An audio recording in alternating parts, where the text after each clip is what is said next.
Hey friends, thanks so much for tuning in. We sure do appreciate it. This is Sean from sgtreport.com, and on the line, one of our friends, Michael Snyder, the brilliant author, writer, and researcher over at economiccollapseblog.com. Michael also has the website endoftheamericandream.com and thetruthwins.com. Anyone who wants to spread real news posts Michael's stuff. Michael, thanks for joining us.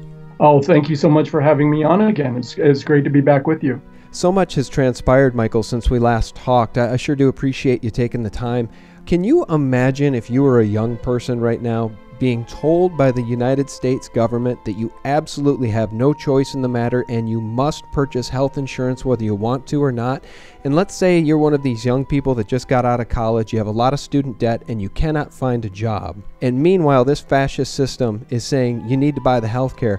Those folks are quickly figuring out that it's cheaper for them just to pay the IRS tax fine than it is to buy the Obamacare. For me, it's just another example of the overt authoritarianism and fascism which has seized this country. What's your take on Obamacare? Oh, I completely agree with you. You know, with the people in power now, they believe that the government is the solution to everything. And so even if this system, Obamacare, was working exactly how they promised us that health insurance premiums would go down, that people wouldn't have to pay as much money. They promised us that, it would work flawlessly. Now it's been the exact opposite. It's a disaster. The website is so bad, they're saying now that they might have to go back and completely tear it down and rebuild it. You know, millions of people have been totally frustrated trying to get signed up for this thing, but they're told if they don't get signed up, then they're going to be hit with a fine, this and that and the other thing. So they've been trying and trying, can't get signed up. Meanwhile, hundreds of thousands of people, and we're being told that eventually up to 16 million people across the country could have their current health insurance policies canceled, which means they have to go out and sign up for Obamacare. So they're not able to keep what they already had, as Obama promised. And what they're finding, many of these people are finding that when their current policies are canceled, they have to go around and get a new policy that is much more expensive. For example, I just saw an article today. There was a woman in Florida. She had been paying $54 a month for health care. She's, doesn't have a lot of money. But now, under Obamacare, she's going to have to pay over $500 a month for health care.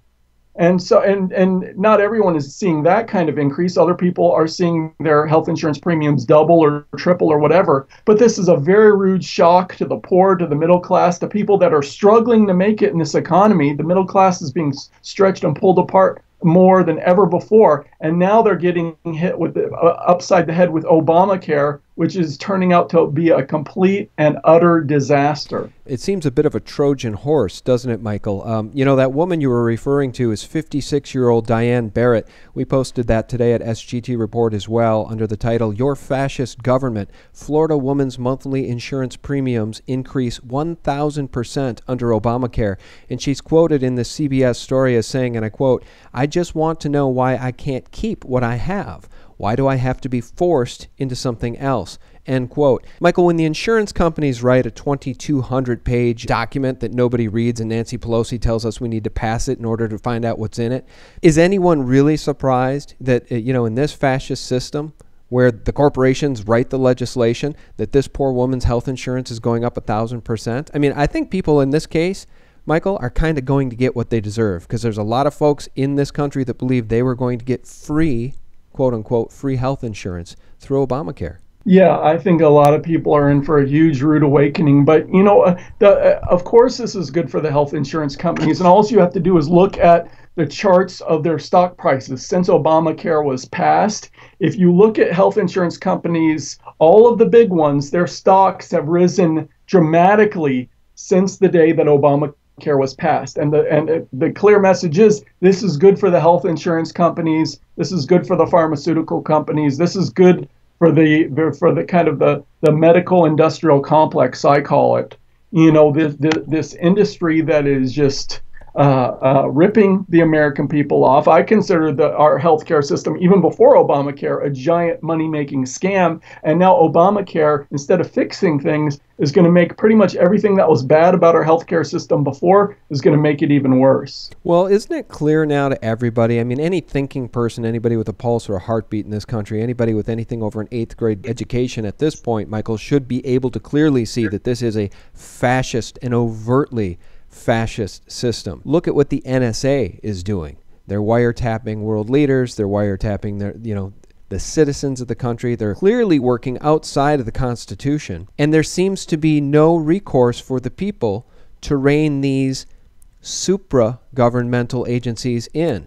Oh, absolutely. And, like I said before, these authoritarians, they believe that the government is the answer to everyone and everything. And they think that these control freak politicians believe that if they give us too much liberty and freedom, that's not going to work. That's just going to result in chaos and disorder.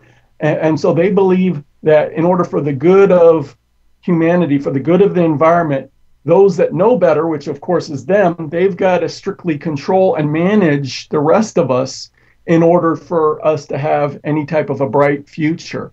And so, I wrote an article about how, talking about the recent Los Angeles Times article, in which they talked about how on the federal and state level, they're talking about how they want to start putting black boxes into our cars, into our vehicles, and so they can track us and tax us by the mile, and then they can keep track of how much damage we're doing to the environment and where we're going. They'll know every single place that we go. But this is another example of this kind of big brother control grid that's emerging all around us. Yeah, I know you recently wrote an article, too, about eco-fascism and eco-fascists being on the move here in the United States and expanding their footprint. We can talk about that. But let me ask you this, Michael.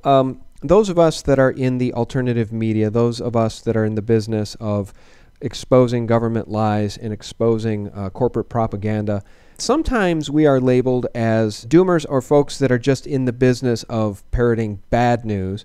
And some folks even go so far as to say that this economic collapse that you talk about so often, not only is it not happening, it's never going to happen. What do you say to people that level that charge, Michael? Well, this is one of the big things that I'm dealing with right now, because we had 2008 and it seemed like the world was about to end, but now it's 5 years later and things have been at least somewhat stable since then, although still declining. I'll talk about that in a moment.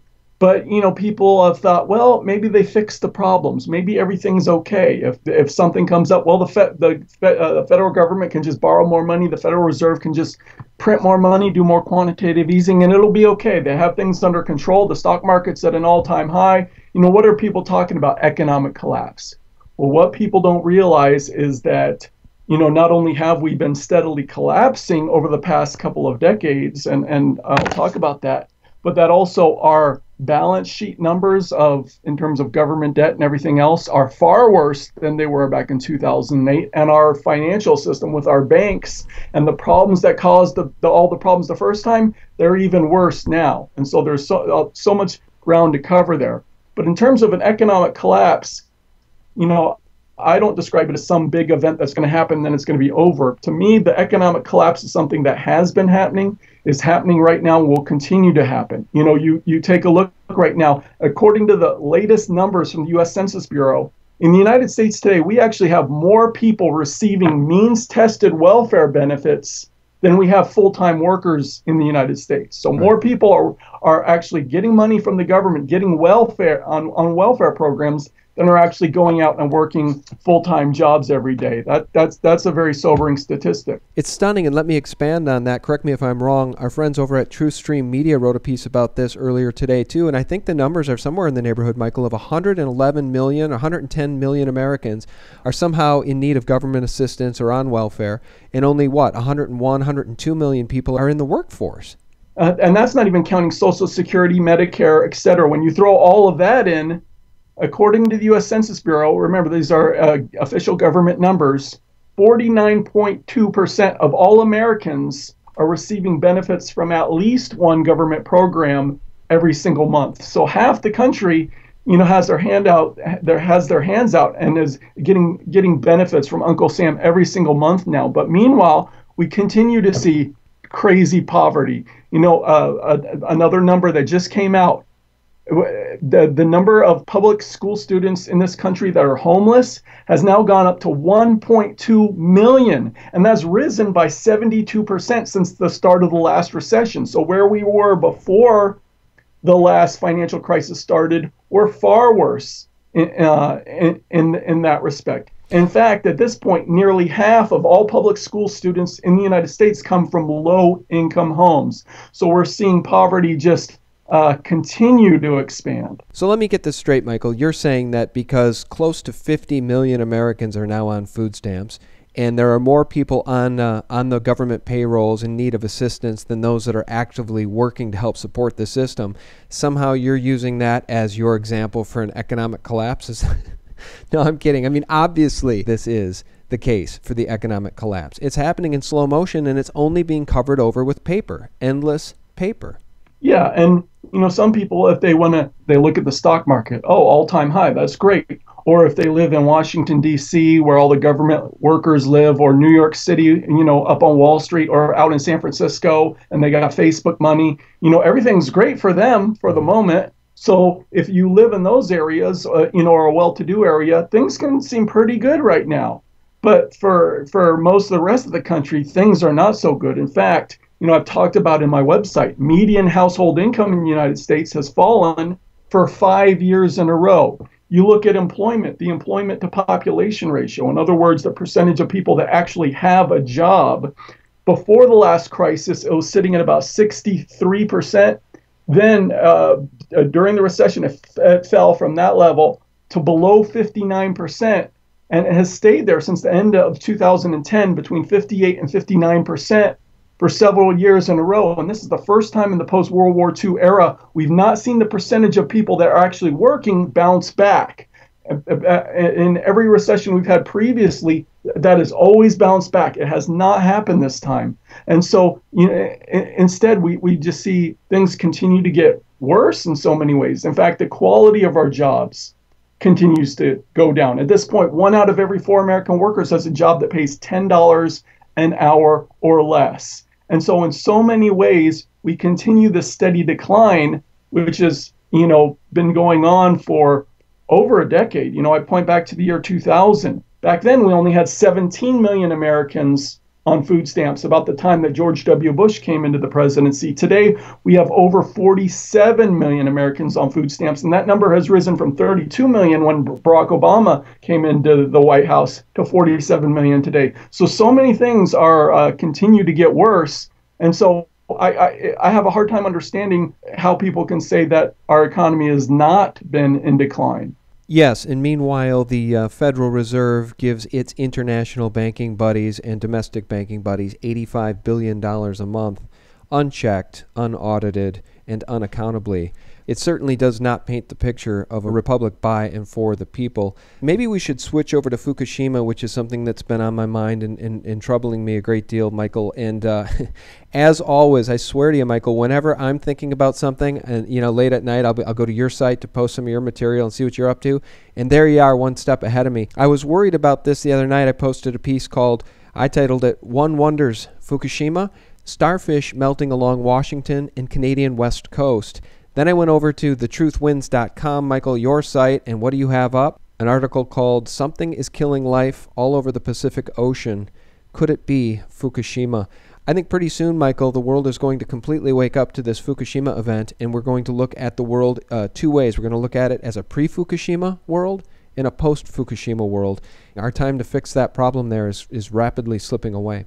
Yeah, and what surprised me is a while back I wrote a previous article about this, which got a lot of attention, and I got some pretty nasty emails. There's some people out there that don't want people writing about this. There's some people out there that don't want people to know what's going on, because I was amazed. I didn't think an article about this stuff would provoke so many passions, but there are people out there getting very upset. I don't know if they work for the government of Japan or the fishing industry or somebody this really touched a nerve with. But yeah, there's all these stories coming out about sea life, about fish dying, about disease and death in the Pacific Ocean off the west coast of North America. And talking, and you've already mentioned the one article about the starfish, where the word melting is not a word that I used or you used. It was actually from the scientist, in which they described. In fact, one invertebrate expert quoted by National Geographic said the starfish seemed to waste away, deflate a little, and then just disintegrate. Now, what is causing that? The scientists say, hey, we don't know why this is happening. Well, could it be all this nuclear radiation, this 300 tons of highly radioactive water, which is getting dumped into the Pacific Ocean every single day? People need to keep in mind this is happening day after day now for over 2 years.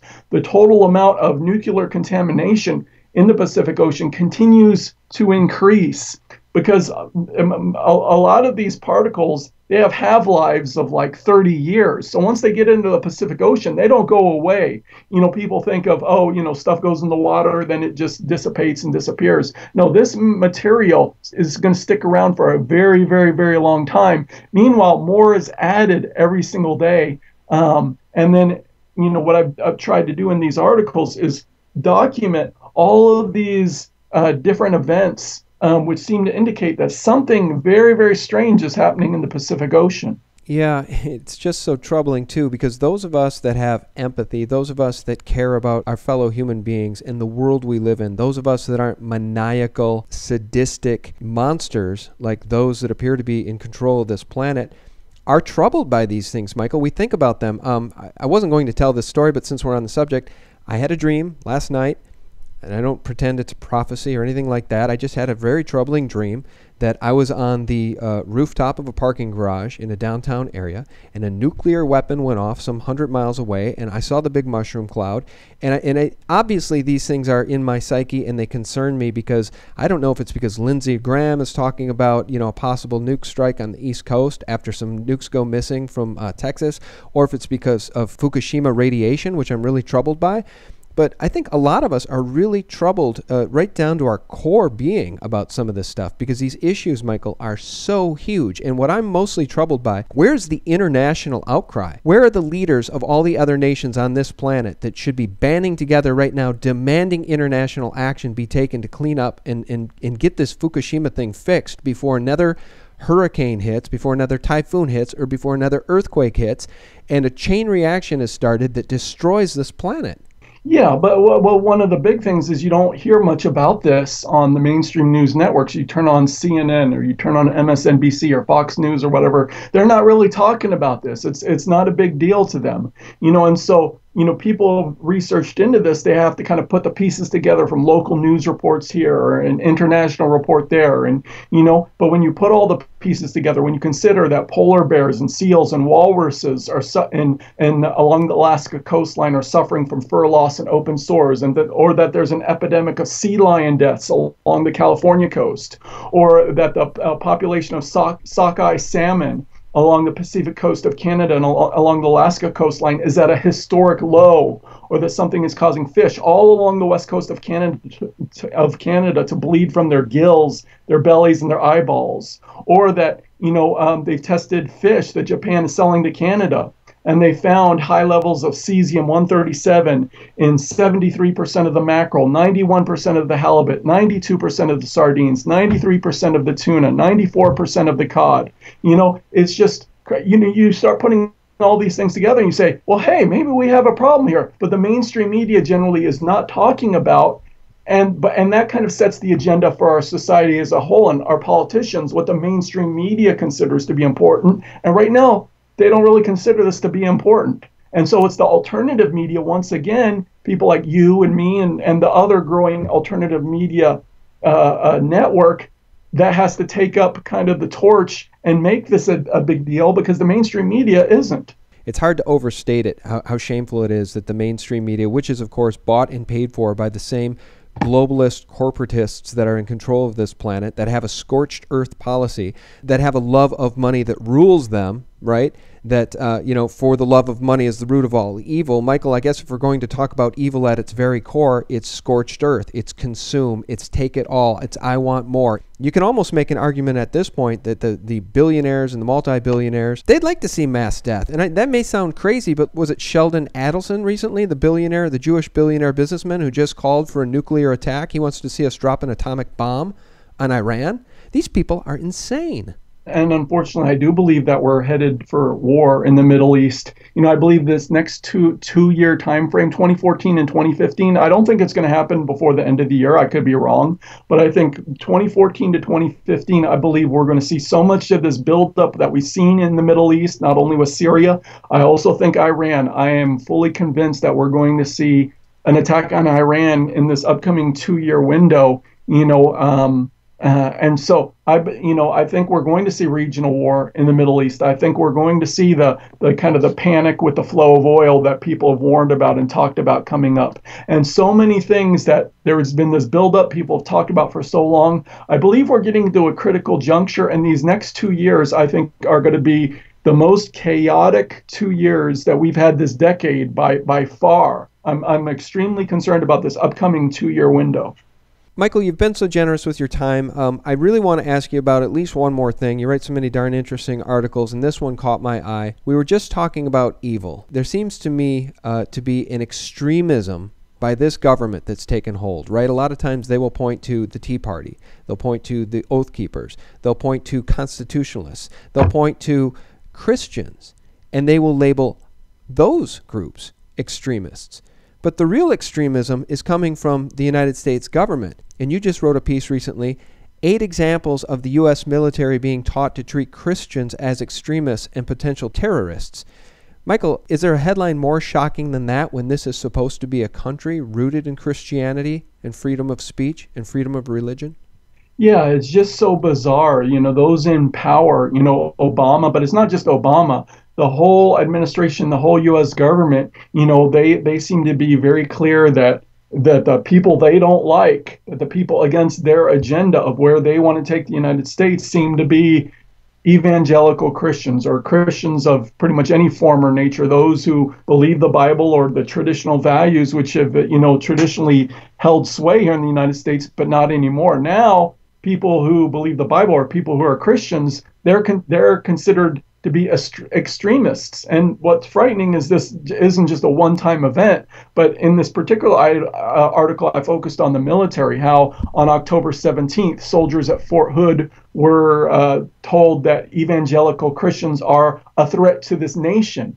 Or there was another recent U.S. Army briefing that labeled the American Family Association, a mainstream evangelical Christian group, as a domestic hate group.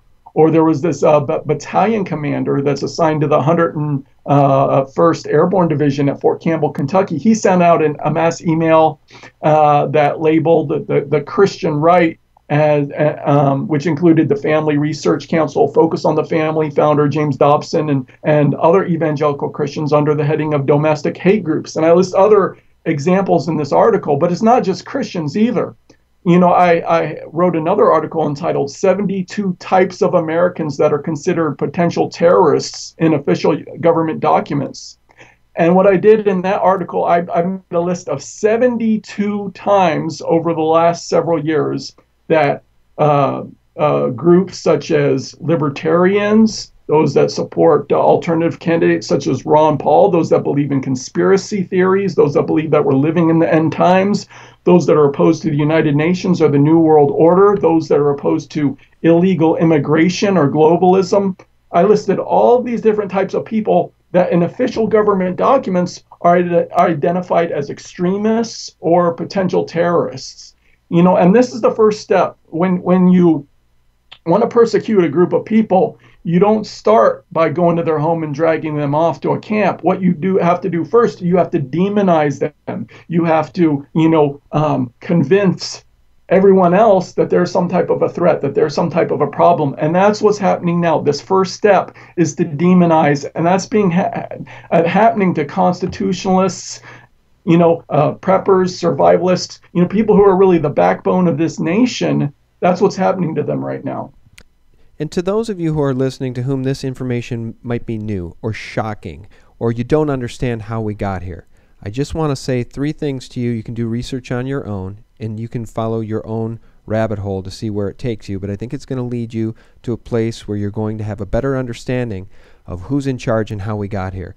I want folks to research the CFR, which is the Council on Foreign Relations, the Trilateral Commission, both of which were set up by David Rockefeller and Zygmunt Brzezinski, and I want you to research Club of Rome. If you go down that rabbit hole, you're going to have a much better understanding of how we got to this nightmarish fascist dictatorship, essentially. If we're not at a fascist dictatorship yet, Michael, we're certainly on our way. I want to thank everybody for tuning in and listening to this one with Michael Snyder of the Economic Collapse blog, thetruthwins.com, and End of the American Dream.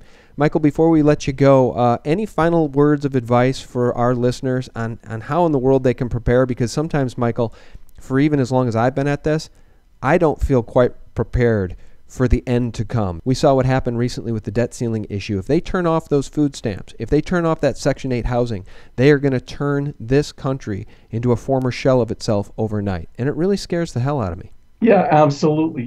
I want people to remember what happened back in 2008, and all of a sudden there was this financial panic, and then millions of people lost their jobs. And because they didn't have any money to fall back on, then they couldn't pay their mortgage, and they lost their homes, and we saw foreclosures go through the roof, and there was panic, there was despair. I'm encouraging people to prepare, to have something to fall back on, to become more independent of the system, to think about how they would survive 2008 if they had to go through it all over again. Because you know what? They didn't fix the problems. People think, oh, too big to fail. They did something about that. No, they didn't.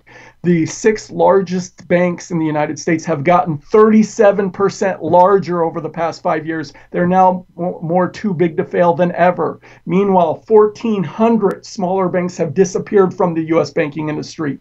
So we've got a bigger, more concentrated banking industry than ever before. And today those 6 largest banks control 67% of all U.S. banking assets. If we have another financial crisis, and in fact they're more vulnerable than ever before, those big banks, combined, they're sitting on over $400 trillion of interest rate derivatives. People, I wish I had time to go into all that, but our financial system is so incredibly vulnerable, far more than what we were back in 2008. And when the next big crisis comes, people need to be prepared. People need to be able to weather an extended storm. And so hopefully people are not becoming complacent. Hopefully people are using this time of relative stability to prepare, because that's what me and my wife are doing. I hope that is what everyone out there is doing as well.